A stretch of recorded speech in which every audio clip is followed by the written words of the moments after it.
बहुने रंग जब बदले, जब बेटे है ही नहीं इस दुनिया में, को बेचा जा रहा है, नीलाम किया जा रहा है, मतलब या फिर डोनेशन करेंगे, घर को डोनेट कर देंगे। तो जी जय राम जी की नमस्कार। कैसे हैं आप सब? आजकल का जो जमाना चल रहा है ना, फिलहाल कलयुग का जो दौर है, उस दौर में ये यूट्यूब जो है ना, यूट्यूब, इसके ऊपर कुछ कलयुगी बहुएं आई हुई हैं। उन कलयुगी बहुओं के लिए डेडिकेटेड मेरा ये आज का वीडियो है। सबकी बात नहीं कर रही हूँ। पता है, कल मैंने एक वीडियो देखा, उस वीडियो के बाद में तो एकदम दिमाग सन्न हो गया। मतलब कि आजकल के ज़माने में जो बहुएं आ रही है ना, इनका डेफिनेशन अगर लिखा जाए ना, तो मतलब इनको एक्सप्लेन किया जाए कि किस तरीके की रिक्वायरमेंट्स हैं।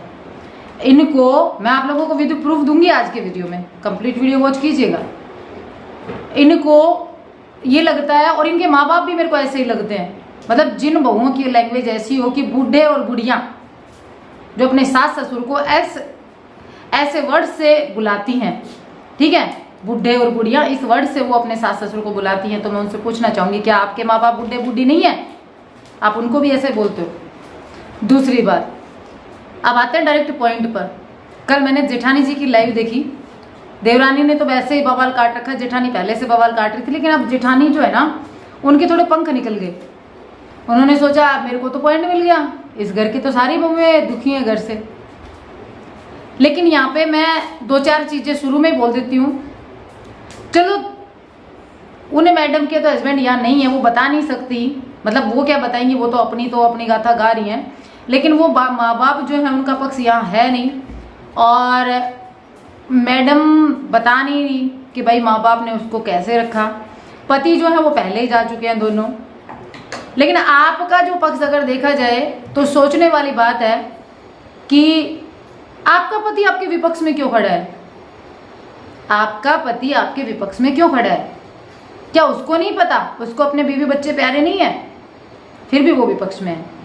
कारण है आपकी खुद के जो संस्कार है ना, वो इस तरीके की जो लड़कियां होती है ना, वो खुद के साथ साथ अपने माँ बाप को भी गलत कहलवाती हैं।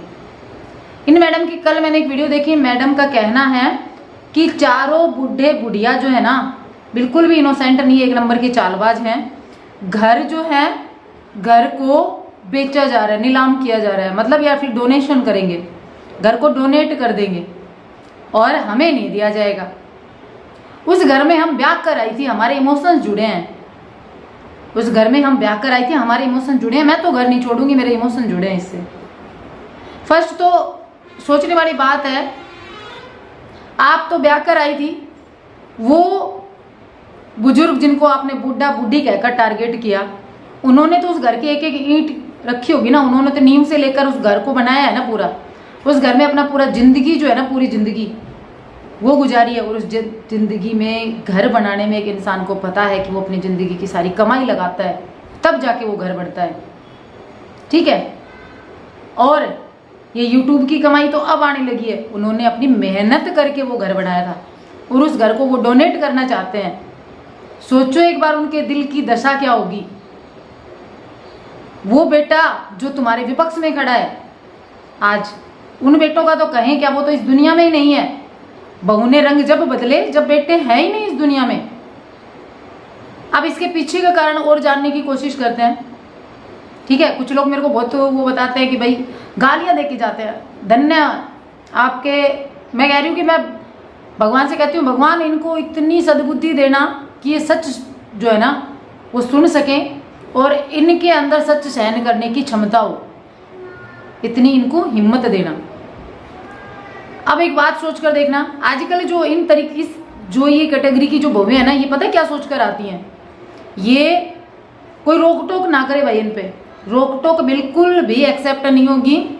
बेटा जो है माँ बाप का, वो हमारा होगा।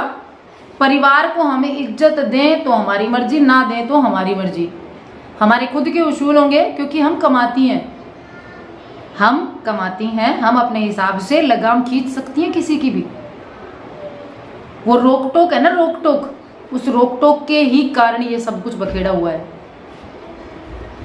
इनको मैं एक चीज कहना चाहती हूँ कि वो पेरेंट्स जो कि अपने बच्चों को रोकते टोकते हैं, या फिर वो बच्चे जिनके पास रोकने टोकने वाले होते हैं उनका पतन कभी नहीं होता, और जिनके पास कोई रोक टोक करने वाला नहीं होता, जिनके ऊपर ये कहने वाला नहीं होता कि ऐसे करना ऐसे नहीं करना, उनके लिए वो चाहे पैसा कितना भी कमा ले, लेकिन न तो उनकी औलाद उस मुकाम पर पहुंच पाती है, न वो खुद पहुंच पाते हैं। यार धन्य है ऐसी औरतें जो कहती हैं कि चारों बूढ़े बुढ़िया मिले हुए हैं। अरे उस घर में और बहुएं नहीं होंगी। तुम लोगों ने पूरे YouTube पर एक तरीके से बवाल मचा दिया कि ससुराल में अगर पति नहीं रहता तो उसके बाद में उनकी पत्नियों की कोई इज्जत नहीं रहती। रहती है इज्जत। निगाह पसार के देखो चारों तरफ, तुम जैसी मिलती हैं तो वो भी मिलती हैं जो पूरे संस्कारों के साथ घर परिवार संभालती हैं, अपने बच्चे संभालती हैं। उनको रोक टोक जब सास ससुर रोकते टोकते हैं तो उनको वही रोक टोक अपने माँ बाप के जैसे लगती हैं। कुछ लोगों का कहना था कि तेरे जैसी औरतें जो होती ना, जैसे वो औरत ही औरत की दुश्मन होती है। ये डायलॉग बाजी बहुत सारी लेडीज ने की। अरे कुण कई बार जो लुगाई उठे बैठी है जन दो दो बेटा दे दिया, वह लुगाई कौन दिखी कितना ने, वह औरत को नहीं। अरे वो तो बुजुर्ग दोनों ही इस कैटेगरी में आ रहे हैं। उनके तो आस औलाद नाम की कोई चीज ही कौन बची। शर्म नहीं आई आप लोगों को ऐसे कमेंट्स करते हुए? कितने गंदे गंदे कमेंट्स उन लोगों के लिए आप लोगों ने कर रखे हैं। और फिर तुम लोग कहते हो कि इनका कोई जीना नहीं होता, अकेली लड़की अकेली लड़की। अरे मैं एक बात कहती हूँ कि यहाँ पर आप चारों तरफ निगाह पसार के देखो।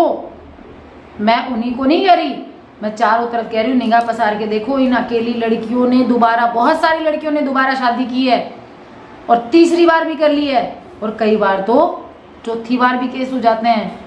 लेकिन कोई ऐसा माँ बाप बताओ जिन्होंने हाँ कई ऐसे भी हैं जिन्होंने IVF से अपने बच्चे दोबारा जन्मे हैं, लेकिन वो स्ट्रगल देखो। या फिर दोबारा वही संतान मिलती है, या फिर दोबारा संतान लाने के कैटेगरी में होते हैं वो माँ बाप। संतान बेटा कभी नहीं मिलता। शर्म नहीं आती? आप अपने माँ बाप के संस्कार यहाँ दिखा के जाती हो।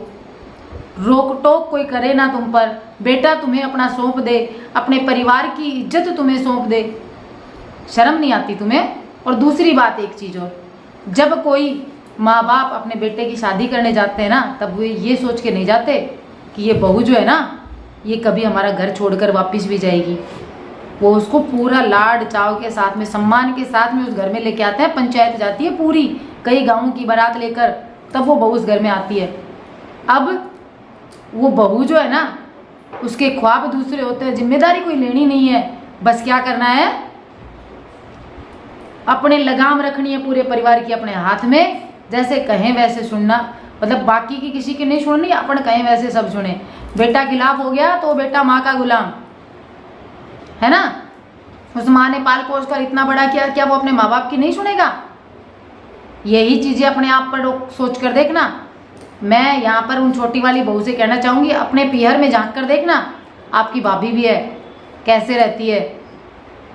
आज़ादी नहीं दी ना आपके ससुराल वालों ने, आपको जीने नहीं दिया। उनको निगाह पसार के देख लेना, सब समझ में आ जाएगा। दूर जाने की जरूरत नहीं है।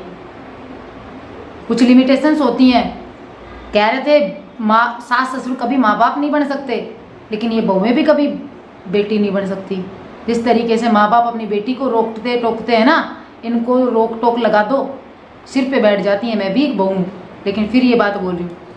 बहुत आसान होता है कहना कि औरत ही औरत की दुश्मन होती है, लेकिन उधर भी झांक कर देख लेना, एकदम सामने ही है सब कुछ। अपने ही घर में झांक कर देख लो, माँ बाप तुम्हारे भी हैं। चलो धन्य हो देवियों, बहुत ज़्यादा इज्जत दी। लेकिन मैं ये कहती हूँ कि यहाँ पर बहुत सारे लोग आगे अपने बेटों की जब शादी करेंगे ना, भाई सोच समझ कर करना। कहीं कोई इन जैसी पल्ले पड़ गई ना तो कमाई हुए पैसे की छोड़ो, इज्जत चली जाती है।